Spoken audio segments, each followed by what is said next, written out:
आशा करता हूं आप सब बहुत अच्छे होंगे। मेरा नाम है सिद्धांत अग्निहोत्री। स्टडी क्लोज पे आपका बहुत बहुत स्वागत है। कौन सा देश आखिरकार इस युद्ध को रुकवाएगा? मीडिएशन तो दोस्तों होना ही है, आज नहीं और कल मध्यस्थता होनी ही होनी है, ये आप मान के चलिए। हो ही नहीं सकता, ठीक है, कि मध्यस्थता ना हो। लेकिन सवाल एक बहुत बड़ा ये है कि कौन। तो जियो पॉलिटिक्स हम समझेंगे बहुत मस्त तरीके से। वैसे जियो पॉलिटिक्स ही हम पिछले 5 दिनों से समझ रहे हैं। चलिए शुरू करते हैं। ओके, एनएलपी का जो हमारा शानदार कोर्स है, आप इसको जरूर अवेल करें, क्योंकि इसको हमने आपकी रिक्वेस्ट पे ओपन किया है। 450 का कोर्स है। बहुत महंगे महंगे ये कोर्स आते हैं। एक बच्चा खुद कॉल करके हमको कह रहा है, तो 20,000 का सर कोर्स है। तो ये मेमोरी इनहांसमेंट, जो भी आपने याद किया है, जो भी आप पढ़ते हैं, 100% रिटेंशन, ये सारी चीजें, ये जबरदस्त टॉपिक्स, एक एक टॉपिक 2-2.5 घंटे का। साइकोलॉजिस्ट डॉक्टर मयूरिका दास आपको ये पढ़ाएंगे। और आपको पता है मयूरिका मैम के जितने भी कोर्सेज है तबाही मचाते हैं वो, आप बहुत ज्यादा उनको पसंद करते हैं, तो कोर्स को अवेल करें। ओके, तो यहां पे आपको पता ही है कि इस समय बुरी हालत है, बहुत सारे होस्टेज हैं, 3,000 से ऊपर लोग मारे जा चुके हैं। अब इसमें गाजा में आखिरकार कौन, इजराइल और गाजा में विवाद सुलझाएगा कौन? तो ये अरब मुल्क है, इजिप्ट बॉर्डर शेयर करता है इस समय, सबसे ज्यादा उम्मीद इजिप्ट से, लेबनान इसके ऊपर, Turkey, Syria, Iraq, Jordan, Saudi Arabia, Qatar ने बोला है कि हमारे पास आ जाओ। पर आओगे कैसे? इजराइल ये है तो कैसे जाओगे? यहां से या तो इजिप्ट होते हुए इतना लंबा रास्ता तय करते हो कतर में जाओ, नहीं तो फिर इधर से। अब नॉर्थ में तो तुम जा ही नहीं सकते हो, क्योंकि गाजा में ऑलरेडी इजराइल ने बोला कि साउथ में चले जाओ। 11 लाख लोगों को रातों रात कैसे यहां पे इवैक्यूएट। अब लोगों ने जाना तो शुरू कर ही दिया है, हालांकि अब इजराइल ने हमला शुरू नहीं किया है। अब हो सकता है अभी आगे 8-10 घंटे में हमला भी शुरू कर दे, बट पूरी दुनिया ने बोला युद्ध को रोक दो, चाहे जो भी हो जाए। ओके, क्योंकि देखिए, इसलिए क्योंकि बहुत कम वक्त है इतने सारे लोगों को एकदम से साउथ में ले जाना। बाकी तो जाओगे कैसे? तो ये सारी अरब कंट्रीज हैं। इसमें सबसे इंपॉर्टेंट कंट्री है ईरान। अगर हम नेगोशिएशंस की बात करें, सबसे इंपॉर्टेंट ईरान और अमेरिका। तो बात करते हैं। तो पहली बात तो गल्फ अरब कंट्री जो हैं, उनको डर भी है कि भाई ये जितना ज्यादा एस्केलेट होगा हमारी डोमेस्टिक सिक्योरिटी। देखिए 2011 में अरब स्प्रिंग आता है, सारे गल्फ कंट्री की हिल गए थे वो ऊपर से नीचे तक, रातों रात रेवोल्यूशन बहुत सारे देशों में आ गया। तो गल्फ कंट्री नहीं चाहेगा कि ऐसी स्थिति बने, इजराइल को अपर हैंड दे, यूएई को छोड़ दें, जो कि काफी चौंकाने वाला भी है। सऊदी ने भी अब ये बोल दिया कि भाई पैलेस्तीन का हम सपोर्ट कर रहे हैं। तो अभी सबको पता है कि ये वायलेंस होती है ना, तो इसका चेन रिएक्शन होती है, एक के बाद ये फैलेगी। तो ये बहुत ज्यादा डेंजरस है, ठीक है ना। जॉर्डन, इजिप्ट, लेबनान, ईरान, हर कोई, आप समझ रहे हो, हर कोई इस वॉर में कूद गया है, डायरेक्टली या फिर इनडायरेक्टली। अब एवरीवन वांट कि भाई सबसे पहले जो सबसे बड़ी चीज है होस्टेज, जो अभी इतने सारे होस्टेज हमास ने अपने कब्जे में लिए हुए हैं, किसी तरीके से इनको छुड़ाया जाए। तो अभी मैंने लेक्चर लिया था कि होस्टेज सिचुएशन इस बार बहुत अलग है जो हमास ने किया है। ह्यूमैनिटेरियन कॉरिडोर, अगला देखिए, कतर ने बोला है कि हम एक सेफ पैसेज देने वाले हैं, लेकिन वो बात उतनी अजीब है जितना जब पाकिस्तान 1947 में कह रहा था कि हैदराबाद हमको दे दो, क्योंकि भाई कैसे जाओगे आप इतनी दूर, नामुमकिन है। तो ह्यूमैनिटेरियन कॉरिडोर जो है, पैलेस्टीनियन सिविलियंस की अगर बात करें तो उनके लिए ह्यूमैनिटेरियन कॉरिडोर कि आप आ जाओ, हम एक कॉरिडोर आपको देंगे, गलियारा आपको देंगे। अब ये बहुत सारे देश कर रहे हैं और इस समय यही रास्ता लग रहा है, क्योंकि देखिए गाजा वैसे ही बहुत छोटा है, दिल्ली का 1/4, 25% दिल्ली का, उसमें 23 लाख लोग रहते हैं, हर तरफ से ब्लॉकेड है। इजराइल ने आधा गाजा बोल दिया है कि आधे गाजे में बमबारी करेंगे, मारेंगे आधे गाजे में, और आधा गाजा जो है वो बाकी 11 लाख उधर चले जाए। तो वहां इतने छोटे एरिया में 23 लाख लोग वैसे ही मर जाएंगे। तो बेस्ट यही है क्या कि कोई ना कोई सेफ पैसेज दे, क्योंकि ये लोग जाएंगे तो जाए कहां, ठीक है। तो अब American, European nation, Russia, China, सबने बोला है कि हम मदद करने के लिए बहुत ज्यादा तैयार है। लेकिन अमेरिका, चाइना, रशिया, ये सब एक एक्टर्स, मतलब सपोर्टिंग एक्टर है। मेन एक्टर यहां पे मिडिल ईस्ट कंट्री रहेंगे, जो वेस्ट एशिया है, ठीक है। अमेरिका सबसे इंपॉर्टेंट रहेगा क्योंकि इजराइल अमेरिका की बात मानता है, और इस समय अमेरिका इजराइल के साथ खड़ा भी है। लॉयड ऑस्टिन हो गए, एंटनी ब्लिंकन, सबके सब इजराइल में है। यूरोपियन यूनियन की जो हेड है उर्सुला, वो भी है।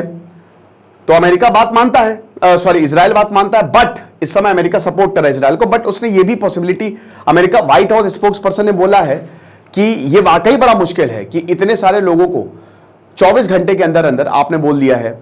अब होस्टेज को भी संभालना है, लोगों को भी संभालना है, गाजा में जो आम लोग हैं उनको भी देखना है, इसराइल के लोगों को भी देखना है।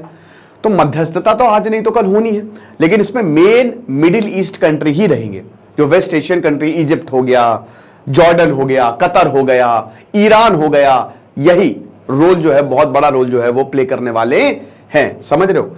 हमास से कांटेक्ट करेंगे, ठीक है, लेकिन ये इतना आसान होने वाला है नहीं।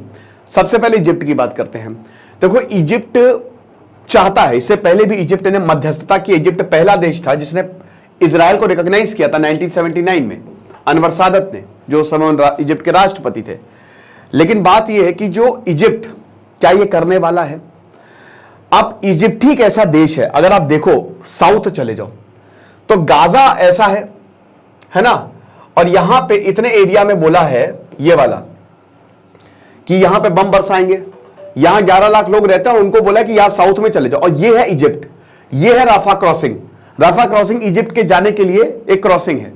इजिप्ट ने बोला कि हम इस क्रॉसिंग को खोल रहे हैं, राफा क्रॉसिंग को खोल रहे हैं और हम ब्लॉकेड हटा रहे हैं, आप आ जाओ, ठीक है। तो इजिप्ट इस समय सबसे इमीडिएट सोल्यूशन हमको दिखता है कि टेंशन नहीं हो। हालांकि पिछली बार इजराइल ने यहां पे भी बॉम्बिंग कर दी थी, लेकिन हम दे रहे हैं आपको safe passage. World Health Organization, United Nations, Red Cross ने सबसे बोला है कि भाई एक कॉरिडोर बनाओ ह्यूमैनिटेरियन असिस्टेंस के लिए, बहुत इंपॉर्टेंट है।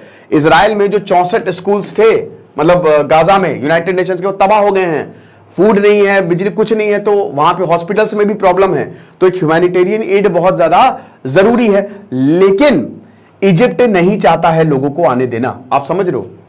अगर इजिप्ट ने, ये रफा क्रॉसिंग आप देख रहे हो, अगर इसने ये वाली क्रॉसिंग खोल दी, ठीक है, तो प्रॉब्लम पता है क्या होगी? ये एयरपोर्ट, रफा एयरपोर्ट था जो बाद में डिस्ट्रॉय कर दिया था, ठीक है, इजराइल ने इसको 2008 में। प्रॉब्लम पता है क्या होगी? प्रॉब्लम ये होगी कि लाखों लाखों लोग आ जाएंगे।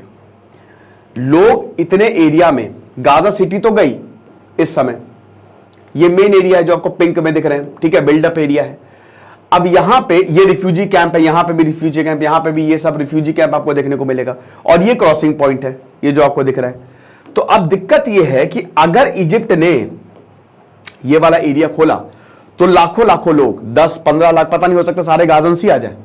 तो क्या इजिप्ट एक तो बहुत ज्यादा इसमें इंटरेस्टेड नहीं है, ठीक है, क्योंकि इतने सारे सिविलियंस आएंगे तो प्रॉब्लम होगी। 2008 में भी यही हुआ था, जब यहां पे वॉर चल रही थी तो बहुत सारे लोग भाग गए थे, इजिप्ट में चले गए थे रफा क्रॉसिंग से। तो इजिप्ट कह रहा है कि हम ह्यूमैनिटेरियन एड, फूड, मेडिसिन देंगे, बट अनस्टेबिलिटी और एक्सपेंशन इतना ज्यादा हो रहा है कि रिफ्यूजीज के लिए प्रॉब्लम और हमारे लिए भी बहुत ज्यादा प्रॉब्लम। फिर इजिप्ट, आपको पता ही है कि वो कहता है कि भाई देखो, पहली बात तो 2 स्टेट सोल्यूशन होना चाहिए, मतलब फिलिस्तीन अलग बन जाए, इजराइल अलग बन जाए। दूसरी बात यह है कि भाई देखो, इजिप्ट का सीधा सीधा स्टैंड ये रहा है कि मेरा झगड़ा नहीं है, ये झगड़ा है इजराइल और पैलेस्टीन का, तो दूसरे के फट्टे में हम हाथ नहीं लगाएंगे। आपके घर में तो झगड़ा है नहीं, पड़ोसियों में झगड़ा है, तो वो निपटाएं। अब पड़ोसियों के लोगों को हम थोड़ी ना लेंगे, हम अपने घर में नहीं घुसाएंगे। तो जाहिर सी बात है ये सिंपल कि भाई देखो, हम ये तुम्हारे इसमें ज्यादा, इसीलिए आप इजिप्ट का बहुत ज्यादा नाम नहीं देख रहे होंगे इस समय, क्योंकि इजिप्ट अगर वो मदद भी कह रहा है तो बहुत ही उखड़े मन से, मतलब उसका मन नहीं है कि बस आप कहना है कि इंसानियत के नाते। हालांकि अब इंसानियत तो यही कहती है कि कुछ भी करके आप इनको अलाउ करो। फिर आता है आपका जॉर्डन। अच्छा, जॉर्डन बहुत इंपॉर्टेंट है। 1994 से जॉर्डन इजराइल पीस डील, क्योंकि जॉर्डन दूसरा देश बना था इजराइल को रिकॉग्नाइज करने वाला। अब आप ये समझिए कि जो वहां पे चर्च है होली स्क्रिप्चर का, यरूशलेम में, जो 38 एकड़ का कंपाउंड है, उसकी चाबी किसी क्रिश्चियंस को नहीं दी है। उसकी चाबी पता किसको दी है? मुस्लिम परिवार को। पिछले 1000 सालों से एक मुस्लिम परिवार के पास चाबी है, क्योंकि अगर क्रिश्चियंस को, बहुत सारे क्रिश्चियंस के सेक्ट्स हैं, वो चाबी मिलेगी ही नहीं। तो बात इतनी सी है कि बहुत सारे जो जॉर्डन्स हैं, Jordanian royal family members, they are the guardians, जो सेक्रेट मुस्लिम और क्रिश्चियन साइड से यरूशलेम में। लेकिन अभी हमास के साथ जॉर्डन की ज्यादा रिलेशनशिप है नहीं। जॉर्डन हमास एक आतंकी संगठन है भाई, उसको ईरान को छोड़ के, लेबनान को छोड़कर कौन रिकॉग्नाइज करेगा? कोई नहीं। खैर, ईरान और लेबनान भी, क्योंकि आतंकी संगठन को ओपनली रिकॉग्नाइज करने का मतलब आप समझ रहे हो, खुद भी आप आतंकी हो। तो जॉर्डन हमास के साथ कोई रिलेशन थोड़ी ना है, यह दिक्कत है। लेकिन यहां पे रिलेशन की बात ही नहीं है। रिलेशन देखिए, यहां पे सबसे बड़ी मुद्दा क्या है? सबसे बड़ा मुद्दा यह है कि एक तो होस्टेज, पहला मुद्दा होस्टेज को छुड़वाना, जितने भी होस्टेज है। दूसरा क्या है कि जो आम नागरिक है, गाजन्स, आम गाजन्स हैं, उनको एक ह्यूमैनिटेरियन एड देना और उनको बचाना। और तीसरा जो ऑफेंसिव ऑपरेशन इजराइल चलाएगा, यह चीज है। तो अब यहां पे सबसे बड़ी चीज, होस्टेज सिचुएशन तभी सॉल्व होगी जब आप हमास से बात करेंगे। अब हमास से जॉर्डन तो बात करेगा नहीं, क्योंकि जॉर्डन के हमास से रिश्ते ही नहीं है। किंग अब्दुल्ला कह रहे हैं कि भाई देखो, मिडिल ईस्ट में अब ज्यादातर जो देश है, जैसे कल भारत ने भी 2 स्टेट सोल्यूशन की बात करी, फिलिस्तीन का सपोर्ट किया, और मिडिल ईस्ट देश भी 2 स्टेट सोल्यूशन की ही बात कर रहे हैं कि इसके बिना कुछ नहीं है, फिलिस्तीन अलग हो, इजराइल अलग हो। जॉर्डन भी ये कह रहा है, ठीक है। तो 2 सेपरेट नेबरिंग कंट्रीज बनेंगे, क्या दिक्कत है? कोई प्रॉब्लम नहीं है। बहुत सारे पॉलिटिशियंस कह रहे हैं पोटेंशियल सोल्यूशन, बट ये मजाक, ये नहीं होने वाला भाई। इजराइल नहीं मानेगा, कोई नहीं मानेगा। अगर मानना होता तो मान गए होते।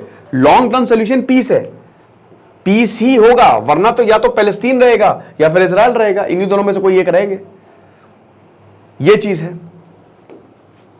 कतर ने सीधा सीधा बोला है कि भाई आ जाओ।